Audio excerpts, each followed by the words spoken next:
I'm very pleased to be able to introduce to you Dr. Imtiyaz Yusuf, who's truly an international scholar. He's taught in many different places.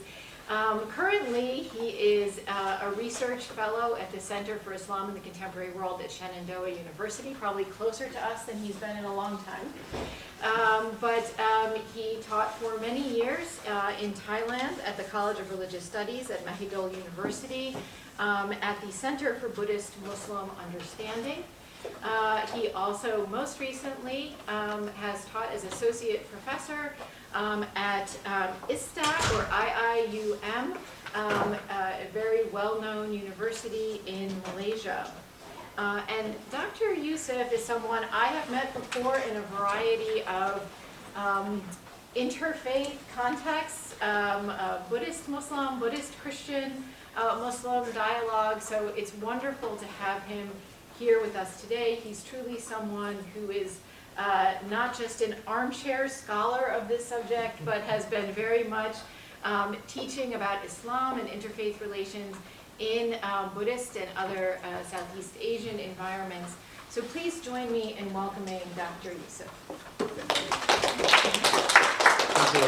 Thank you very much, Maria. Good to meet you here. I enjoyed the meeting. I need to add a little bit more about my introduction to me. I was born in Tanzania, of an Indian family. I carry British citizenship, and at the age of 13, I was sent to India to a boarding school, and I've been traveling ever since.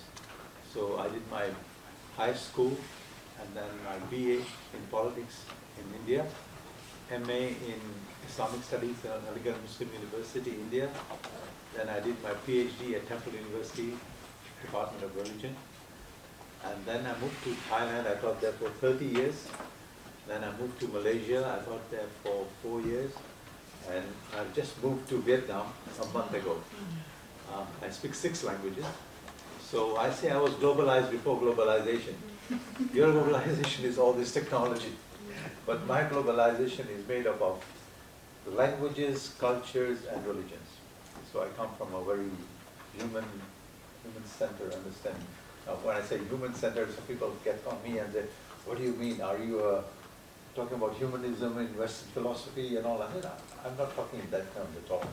So, talking about Islam and Buddhism, whenever I mention Buddhism, everyone is up, "What about the Rohingya? What about the Rohingya?" I said, "Can we leave that question to the end?" I will address that later on.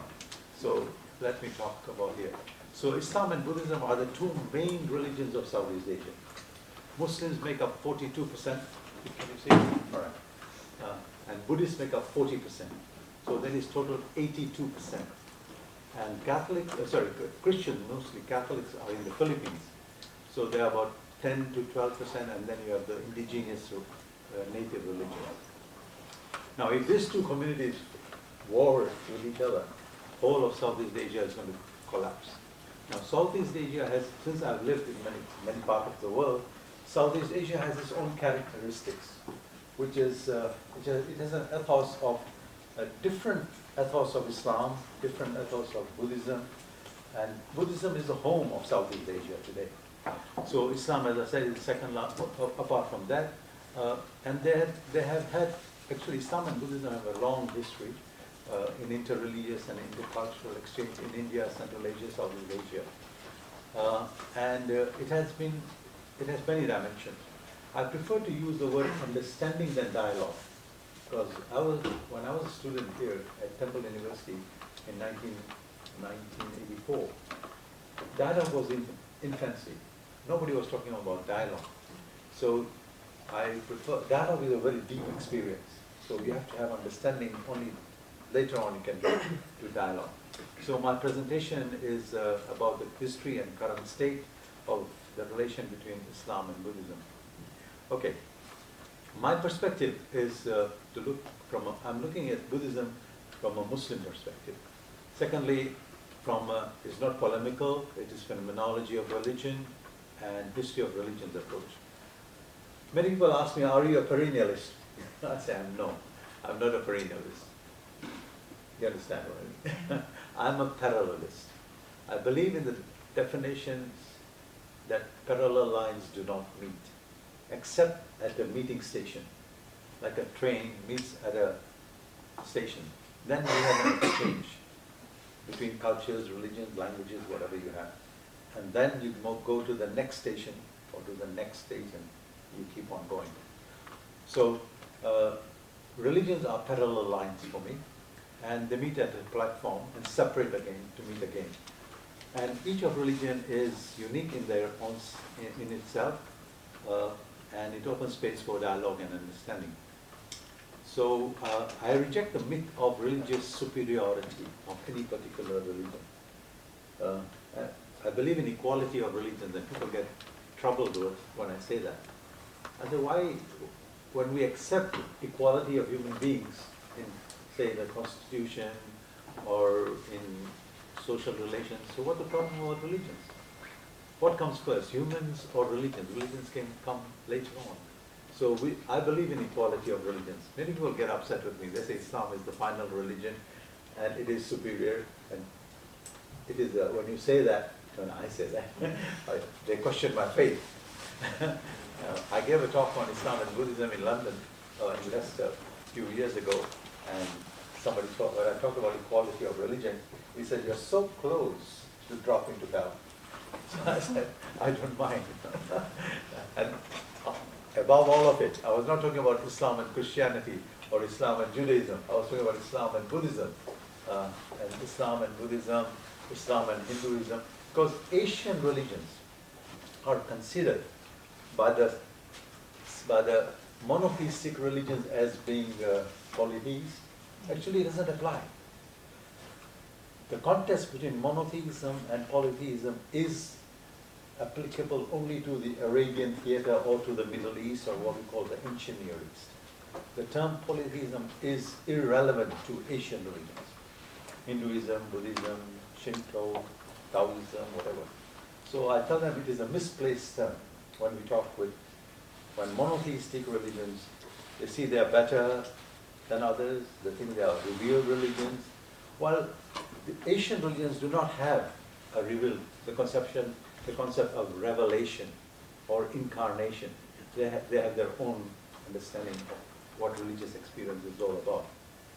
So, this is a photo of the Dalai Lama visiting a mosque, visiting Tibetan Muslims, and also visiting a mosque in Delhi at Nizamuddin Aulia, the shrine of Nizamuddin Aulia.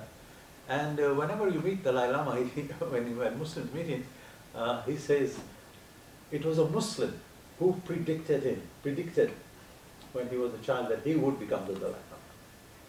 And he repeats this story again and again, wherever he meets the Muslims. This is a photo, somebody wants to enter to the room, okay, fine. So this is a photo from a conference I did on compassion as the path of religious dialogue between Muslims and Buddhism. And in the center we have an imam of a mosque in Bangkok, and the other two, the monks are, one of them is was my student, and the other one too. And the monk on my left is a senior monk in Thailand. He is a deep teacher of Vipassana meditation. So he's very much deep in Buddhism, and we have very good relations.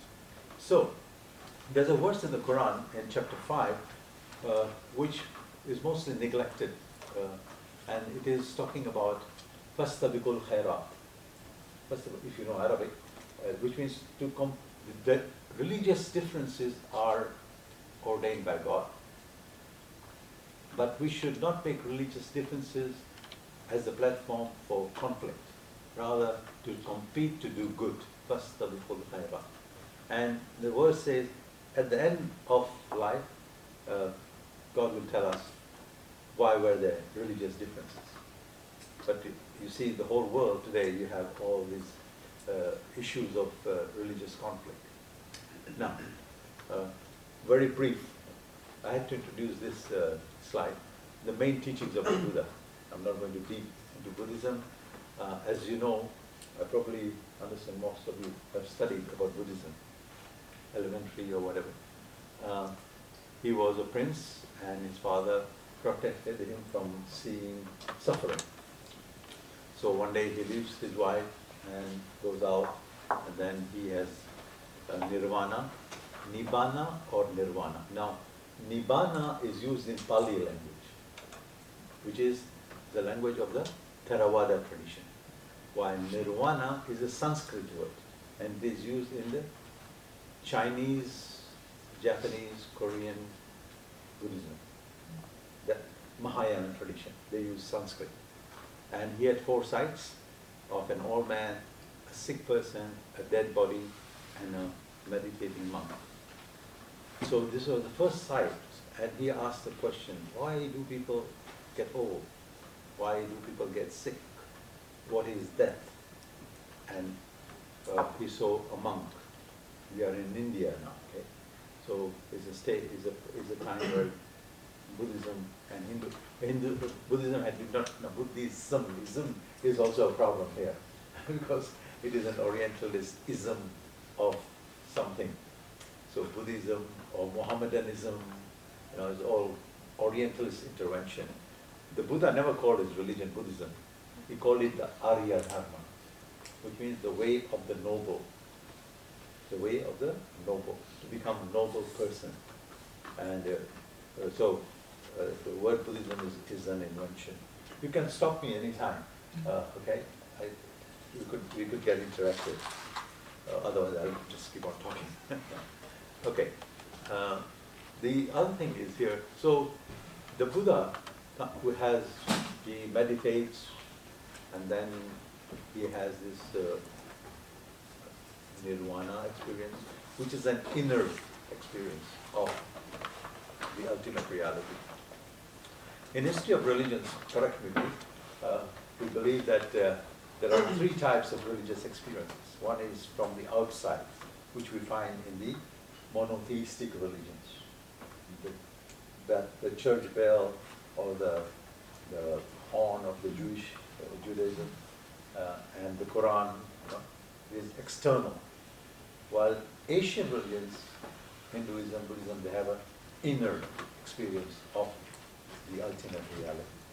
It's just like the sound of a bell. When a big bell, when you, what do you call it, the trumpet, and it goes, inside. And the third form of a religious experience is through a medium. Shaman religions in Africa, in Siberia, and anywhere else. So he has this experience, and he comes up with the Four Noble Truths that there is suffering, there is a cause to suffering, there's an end to suffering, and then there's the Eightfold Path, which is the prescription of end of suffering. Now, this Eightfold Path, from Majjhima Patipada, if I look at it from a Muslim perspective, I call it the Sharia of Buddhism. You can do it in any other way. And what does it require? It requires us to be good. Right view, right intention, right speech, action, right livelihood, right effort, right mindfulness, right concentration. And the Buddha has prohibited taking of alcohol. It is prohibited in Buddhism. And celibacy is the other part. We have monks and nuns who are Buddhists. So after having the nirvana or nibbana, the Buddha did not sit in the cave or under the fig tree. He went out walking all over India for 45 years, and he died at the age of 80. So this is very short biography of the Buddha. I just wanted to put it at the beginning.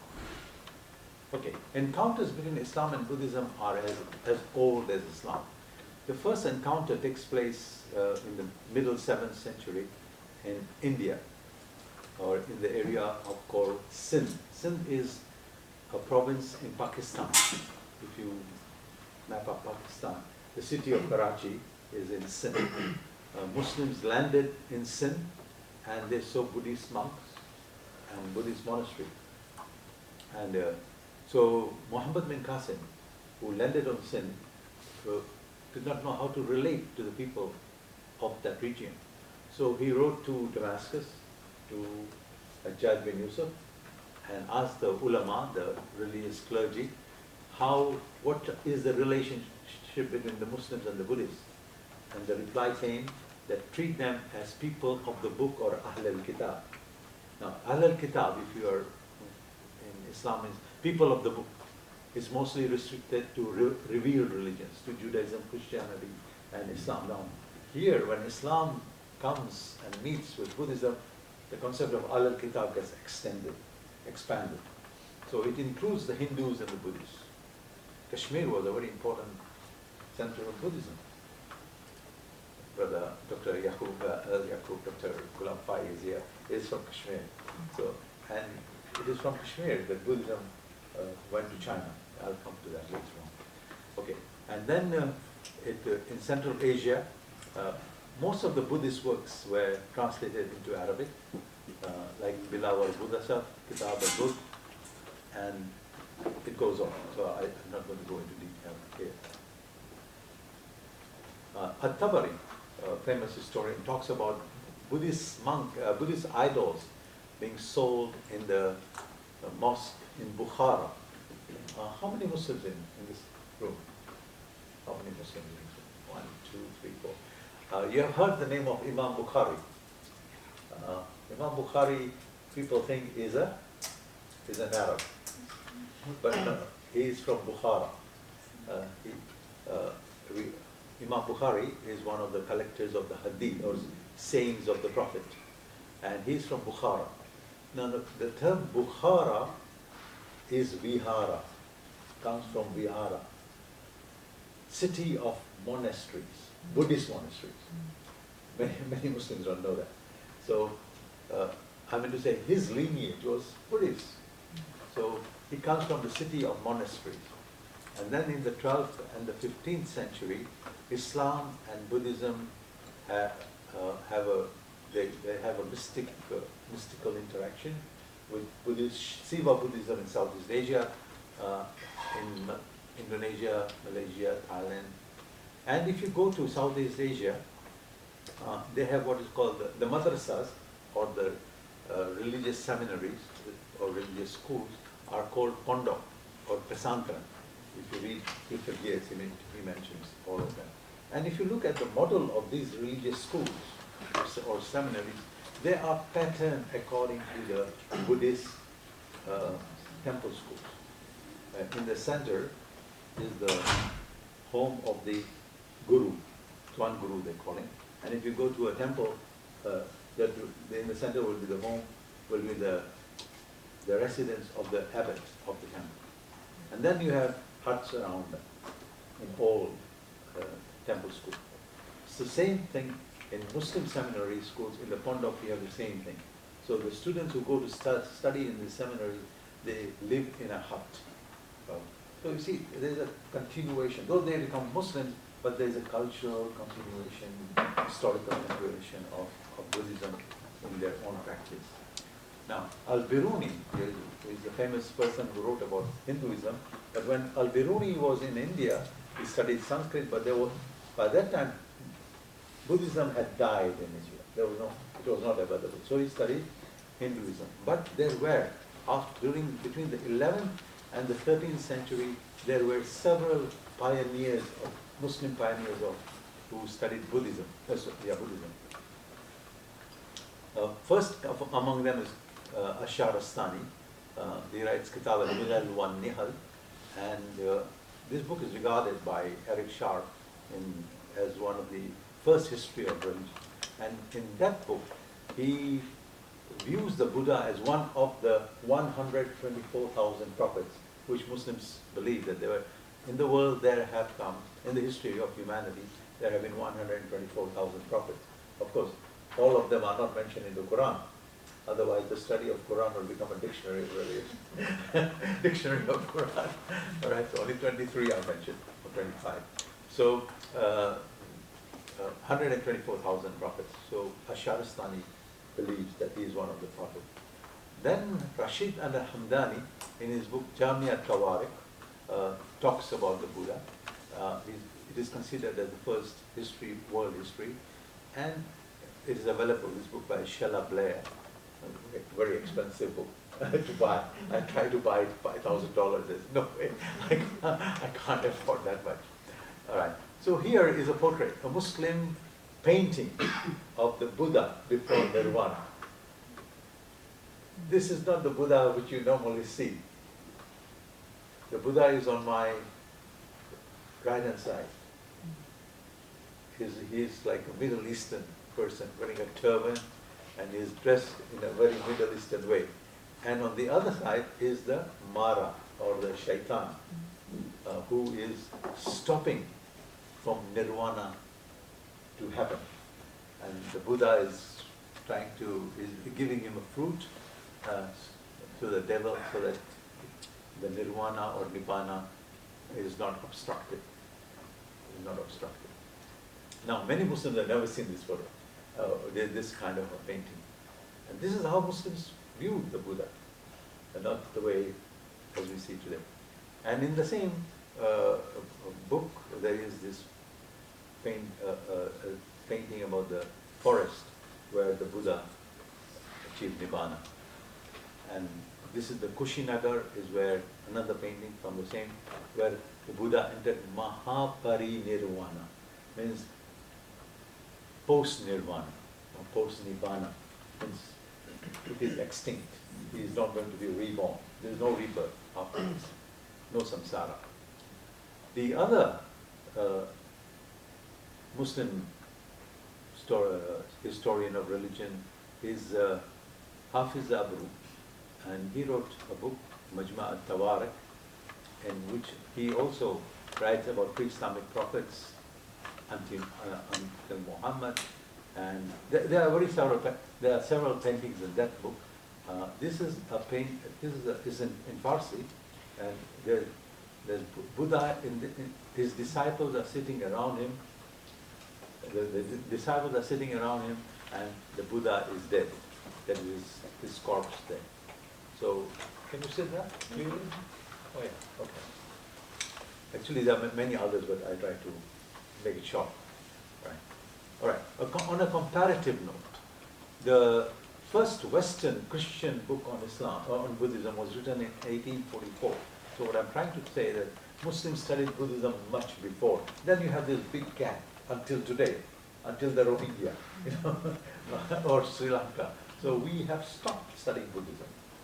I'm one of the very few persons who studied in Buddhism, because when I was studying at Temple University, we had to study two religions, which other than my own or your own. So I studied Islam and Buddhism. Now, incidentally, it so happened that when I was a student in Aligarh Muslim University in India, I used to sit with library stacks. Now we don't go to the library. So I came across an article, early context between Islam and Buddhism. And I wondered, is there such thing? And that got me started on this trail, which I'm still on, studying Buddhism from a Muslim perspective. Now, when the Europeans came to India, very interesting, they saw the Buddha, you see the Buddha statues with curly hair, like yours, right? And they thought he's an African. The Buddha is an African, because he has curled hair on the statue. You can see that. His hair is curled. I don't have a photo to show you here. And Buddhism as a bigger threat to Christianity than Islam. Because from India to Japan, this is such a large region. And Islam is only in the Middle East. Later on, so why are the hair of the Buddha curled on the statue? It is an effect of nirvana.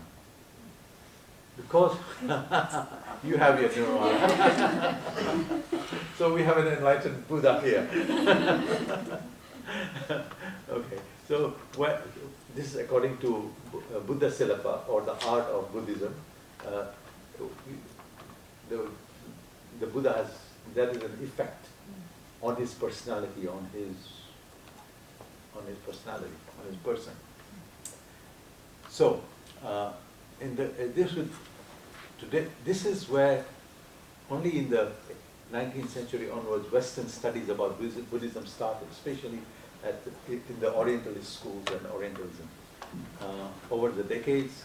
But today, Buddhist-Christian dialogue, Buddhist-Jewish dialogue is more vibrant than the Muslim, because Muslims have abandoned studying of Buddhism since 12th century, you can say so. And after 14th century onwards. We attended several meetings, right? One in Tokyo, one in Georgetown, and several other meetings on Buddhist-Christian dialogue. And there's a journal called Buddhist-Christian Studies published from University of Hawaii Press. And I think in that journal only me and you are the Muslims who have contributed to that. And when we were asked to invited to contribute, I asked the editor, "You will accept my article?" I'm a Muslim. He said, no problem. We will accept it. So there's no space for Muslim-Buddhist dialogue, or Muslim-Buddhist journal, Muslim-Buddhist studies. Sometimes I search, now this is not bragging, sometimes I do Google and try to find an answer to a question, a research question in my mind, and my own article comes up. I say, oh no, I don't want to be that, I want something else. Why I'm saying that? It means that there is total absence of the study of Buddhism in the Muslim studies centers. So I advise you to read this book by Donald Lopez, From Stone to Flesh. His wife is Tomoko Musazawa, The Invention of World Religions, another very interesting book, The Invention of World Religions. And her thesis is that when in the modern study of religion, Christianity is put at top, and then Judaism is seen as ancient religion. Buddhism is the religion of peace, and Islam is the religion of violence. So this is the background. That is her book on the Invention of World Religions by Tomoko Musazawa. All right. Now, coming back to Islamic tradition, Iqbal wrote a poem. Muhammad Iqbal, are you familiar? He's a famous poet of famous poet of India. And he wrote a poem, this is in Urdu, I'm going to just read in English here. And he says, the teachings of Buddha were like the rain of truth, rain of mercy, which fell on India. But the Brahmin is still so arrogant, is so stubborn that they never realized the teaching of the Buddha. So he says, it was not an assembly to be lit by the lamp of truth. The rain of mercy fell, but the land was barren. Alas for the Shudra. Shudra is a low caste Indian. India is a house of sorrow. The land is blind to the suffering of man. The Brahmin is still drunk with wine of pride. In the assembly halls of foreigners, this is Mahfil al-Aghyar, it means Buddhism today, the lamp of Buddha is lit in the assembly halls of foreigners, means in Southeast Asia. And here's another poem in his book Javid Nama. The first one was in Bangedara. Okay. Here's another poem in Javid Nama. I'm not going to read it all. So what do we learn from the Buddha? This is another Muslim appreciation of the Buddha. I'm reading the last part. The cheek's beauty lives for a moment. In a moment is no more. The beauty of action, karma, and fine ideals, that is something. So karma is important, because karma and samsara and nibbana are interrelated. So what is important, the most important message of the Buddha is that we should do good, karma. And that's what we learn from the Buddha. Or when the Buddha is asked about God, he's an Indian, mind you, India, thousands and millions of gods. So Buddha keeps silent. He doesn't gives an answer to this question. There's a parable where he says that if someone is hit by an arrow, are you going to ask the question, who hit the arrow, where did it come from, what was the poison on the arrow, or are you going to take that person to the hospital to be treated? So don't waste time in this net of Brahmajala, net of gods, so many gods. So try to escape of this net of gods. So the main difference, now this main difference is not only with Islam and Buddhism, but even with other theistic religions, is that Buddhism is non-theistic. It is not atheistic. It does not deny ultimate reality, but it denies a personal God, a personal creator. Before the Buddha died, Buddha said, don't deify me. That's one thing. Other thing is his disciples asked him, so who will be our teacher? Buddha is a guru. Who will be our teacher after you? He says it will be the Dharma and the Vinaya. His teaching and his method. Just like Muhammad, before he died, people asked him, who will be our, whom shall we follow after you? He says, follow the Quran and my way, or my family. Okay. So Muslims, this is from my teacher of Buddhism at Temple University. Muslims should not seek, this applies also to all the theists, should not seek the presence of a creator God or single scripture in Buddhism. In Buddhism there are thousands of scriptures, or texts, better not use the word scripture, scripture is in Judaism. And Buddhists should not search for nirvana or dependent origination in Islam. It is a really futile exercise. But there is something very common. The concept of ummatan wasatan in the Quran, that Muslims should follow the middle way or the middle path. And Buddha talks about the same thing, following the Majjhima Patipada, or deterrence against extremism, intolerance, and to build up a common ground for socio-religious interchange. Do you have any questions? I'm talking too much. You have any questions, any remarks? Yes? Could you explain the parable of the poison arrow again? You had mentioned the poison arrow and the... Yeah, poison arrow. Yeah. If someone is hit by the arrow, yes, will you go and around the body, normally we do, right, if an accident takes place, and ask who hit him, where did the arrow come from, and what was the type of arrow, how sharp was it, or are you going to take the person to the hospital and get him treated? Same is about the question of God. We spend time so much discoursing on what is God, how is God, where is God, all that. So he says, that is not the important question. The important question is that we treat the human person, relieve them from suffering, and then we can talk about God. He's not denying God, but he's saying that suffering is to pay more attention. No, it is not humanism. I call it religious humanism, based on religion. Okay. Any other question? Kind of. Yeah. You keep referring to some religions as Asian religions, but Islam is predominantly practiced in Asia as well. Judaism and Christianity all started in Asia. And is this because we typically refer to West Asia as the Middle East? It's just a personal question. Yeah, sorry for that.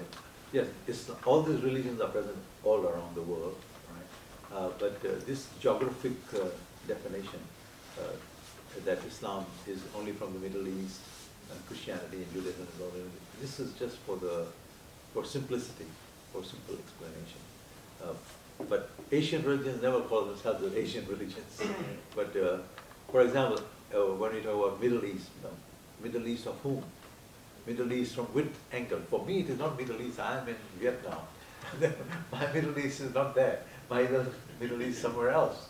So that this is a ancient Near East, Middle East, South Asia, Far East. All these are from Western geographic classifications. Okay. Any other? No. Okay. So I'll go further. So Muhammad and Buddha are human beings, and Buddha, the difference is, again, there are many Buddhas after the Prophet, but in Islam, Muhammad is the last of the Prophet. Now, Quran mentions only 25 prophets, but it also talks about prophets who are not mentioned. Lam naqsus alayk in this Quran chapter 40. So, because in Quran, it is said that God has sent His prophet in every place, in every language. They speak the language of their people. So Arabic is not the language of all of every religion. Now, sometimes Muslims think that when after my death, when I'm resurrected, not resurrected, when I come to life again, I'll be speaking Arabic. I don't know about that. Okay, that's what I was taught when I was a small boy in the madrasa. Okay, but so Quran says that we have sent forth an apostle, any apostle otherwise than with a message in people's own language. So the Buddha is, according to some scholars, a prophet among all the prophets in whom the Muslims believe. So actually both of them are asking the main question, existential question. What is the meaning of life? What is the meaning of anguish? Why is there anguish? Why is there suffering? And Buddha says because of dukkha, dependent origination. And Muhammad, the Quran says it is because human being is created in a state of kabar. Yes? No, I'm just saying, just so that there's time for questions at the end, so I was just giving you a little signal. All right, at the end, all right. So, Nirvana, the Nirvana is a sort of liberation. And same is the revelation of the Quran. I'm not going to go. Okay, so for me, the Buddha and Muhammad are liberators of humanity. One through the revelation of the Quran, and other is, the Buddha is revelation of the Quran, liberating a human being from kufr or ingratitude to God and shirk. And for Buddha, it is liberation from exploitation of human being, the caste system itself. So the messages of the Buddha are about the truth, call it God for Islam, sunyata, or the dharma, based in the doctrine of dharma for the Buddha. Now, what is the Muslim view of the Buddha? I already mentioned that early Muslims considered the Buddhists as people of book. Professor Muhammad Hamidullah, who translated the Quran into French, in his book Muhammad Rasulullah, says that the Buddha is mentioned in the Quran, but symbolically. In this particular chapter of the Quran, وَالتِّينِ وَالزَّيْتُونِ وَطُورِ سِينِينَ وَهَذَا الْبَلَدِ الْأَمِينَ, by the fig and the olive, by Mount Sinai, by this land made safe. So here we have four symbols: fig, olive, Mount Sinai, and land made safe. Olive refers to Jesus, Mount Sinai to Moses, land made safe to Muhammad. But the fig doesn't appear in the life of any of the prophets mentioned in the Islamic tradition. But the Buddha got enlightened under a fig tree. A fig tree, the banyan, the fig is a fig family tree under the banyan tree. And it is called Ficus religiosa in the botanical language, the fig tree under which the Buddha was enlightened. So Muhammad Hamidullah comes to a conclusion that the Buddha is mentioned symbolically in the Quran. Furthermore, he also says that the Zulkif is a reference to Kapilavastu, is the place where the Buddha was born. So you meet many people whose name in Islam, in Muslim countries, whose name are Zulkif, and they don't know what is mentioned. But if you look at the verse in the Quran, chapter 21, it mentions about Ishmael, Idris, and Zulkif. All of them were steadfast or patient, as-sadirin. Buddha was very, very tolerant. Now this is my reading into the Quran. Also, there's another, that we were Ishmael, Elias, and Zulkifl are of the chosen. But this is what Muhammad Hamidullah also talks about. So this is not accepted. Of course, when I say this, the Buddha is not accepted. Okay, they say, oh, how come Muhammad knew about the Buddha? Okay, 500 years about 500 years gap. Could Muhammad know about the Buddha? But I said, this is my view of the Buddha. I give equal respect to the Buddha as to Muhammad, as prophets. So, but it gets problematic when people don't want to listen to the other view. So I'm just reporting to what, that there is such a view among the Muslims that the Buddha could be one of the prophets.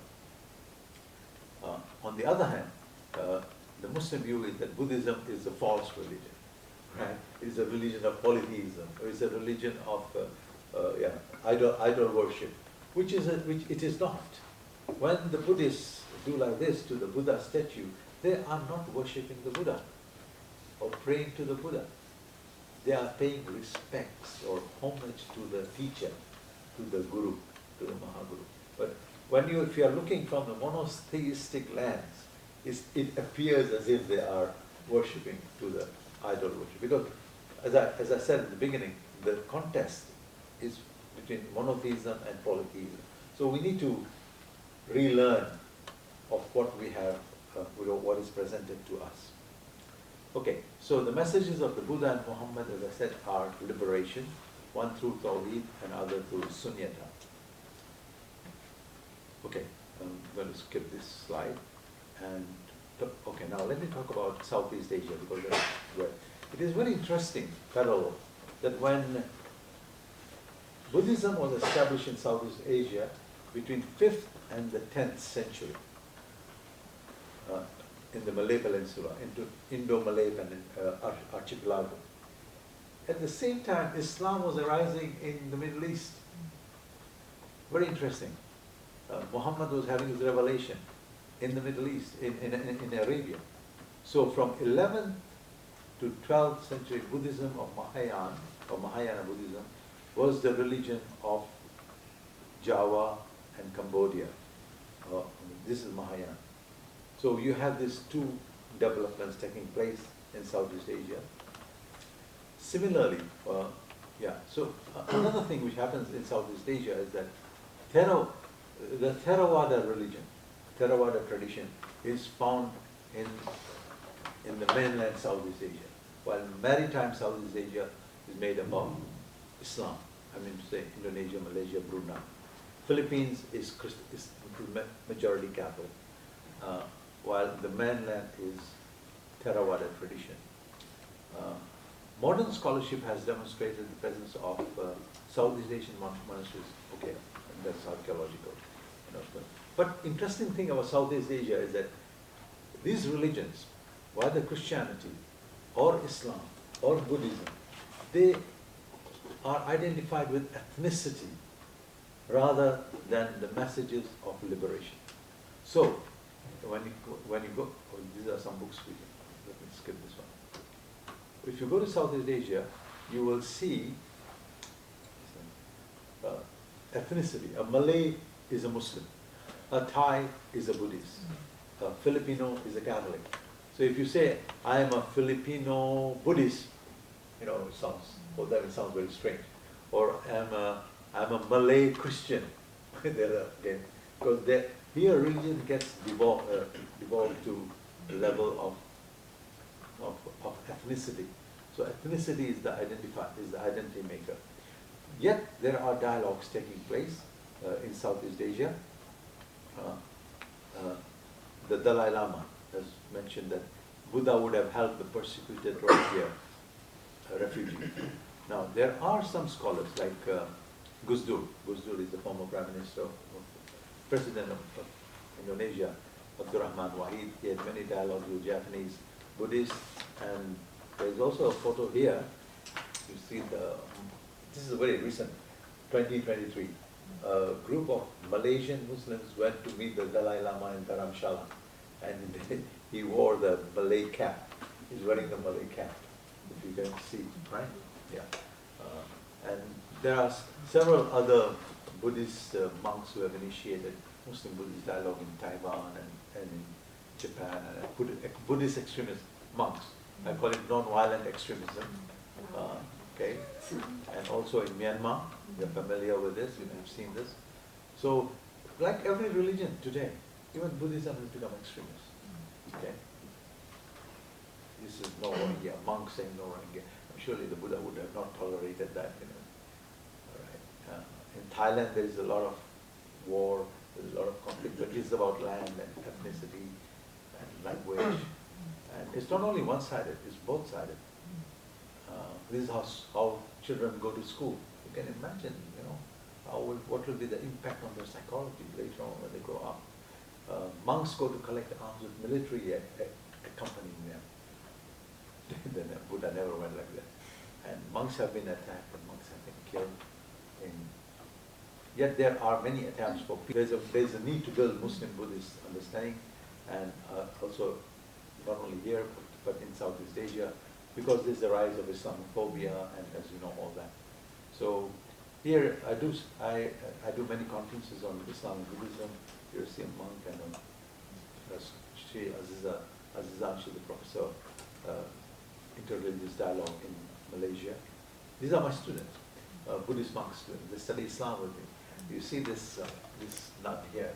The first day in the class, introduction to Islam, she was so afraid to enter my class. Oh, terrorism, terrorism. At the end, this is the picture, this is the photo in the last class. And she was so happy. She said, oh, I appreciate Islam after studying with you. And then she asked me, are there other Muslims like you? I said, there are many, but you don't know. Okay, all these are my students from Myanmar, Cambodia, and everywhere else. I take them to the mosque, just like we would be doing here. And yeah, and to witness the Friday prayer. And then, you know, bridges are built, contacts are made. So the final saying of the Dalai Lama, our primary purpose in this life is to help others. And if you can't help them, at least hurt them. Thank you very much.